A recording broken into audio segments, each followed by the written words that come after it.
Today I have an SAT math tip and trick for you that deals with parabolas, their vertexes, as well as using the context clues within a graph in order to determine its equation and information about it. So let's go ahead and take a look at this graph in question 11 from SAT Practice Test 6. So it says the vertex of the parabola in the xy plane above is 0, c.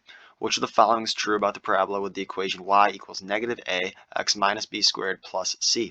Well, I know a, obviously, up here has to be positive. Now, how do I know that? I'm going to go ahead and show you why.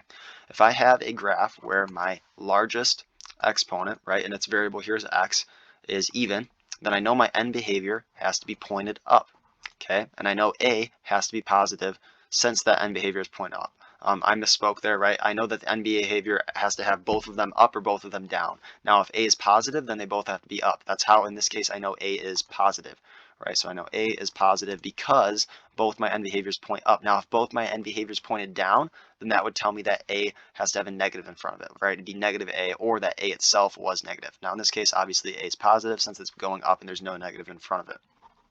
Okay, so since I know that a is positive, and I see that in my next equation, I have negative a, and then obviously I have x minus b squared, which when you do that, no matter what b is going to be, your real dominant part there is going to be that x is going to end up being squared. Okay, so you're going to have negative a x squared as one of your things. Now, since you have negative a x squared, that negative a x squared means that your graph is going to open downward, right? Because there's that negative in front of that a value, and we know a is positive. Okay, so that's going to be negative a. So we know we have to open downward. So I see I have that in b. I don't have that in a, so I can go ahead and get rid of a. And I see I don't have that in c either. So now I'm between b and d. I look at the differences. They each have c, so the only difference then is going to be between b and negative b as my vertex, right? What's my x coordinate of my vertex? Now when I go up and I look at my equation, I see my equation for, and I'll go ahead and circle it in blue so you can see it. My equation for my parabola is given to me in vertex form, right? We see that that is vertex form. Now in vertex form, my center is going to be this right here. In this case, it's b, right? Vertex form means I'm going to have some a, in this case it's negative a, and then I'm going to have x minus, and then what in this case is b, that's where my center is. So we always are going to have x minus, and then whatever our center is. So let's say that our center was going to be represented by c.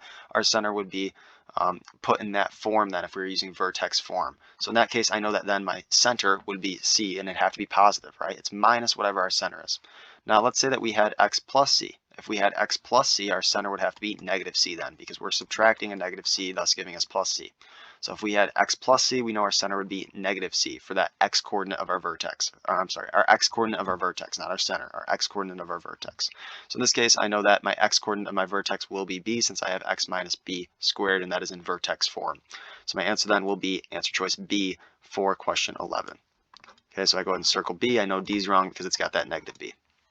So big things here that you should pay attention to, and big tips and tricks for the SAT math section, are using your graph to your advantage, right? You want to use the information contained in it to get to the correct answer. I call it the context clues. Obviously, context clues generally refers to reading and writing, but in math there are context clues as well, right? Using the context of the problem, especially in the math section.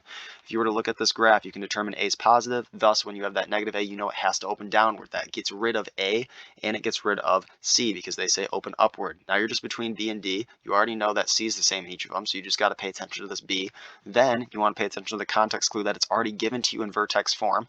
So then you know that x minus your center is getting squared, or I'm sorry, I keep saying your center. Your vertex, the x coordinate of your vertex, is squared. X coordinate of your vertex then must be b.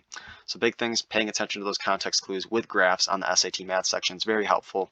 As always, make sure to like, share, and subscribe, and have a great day.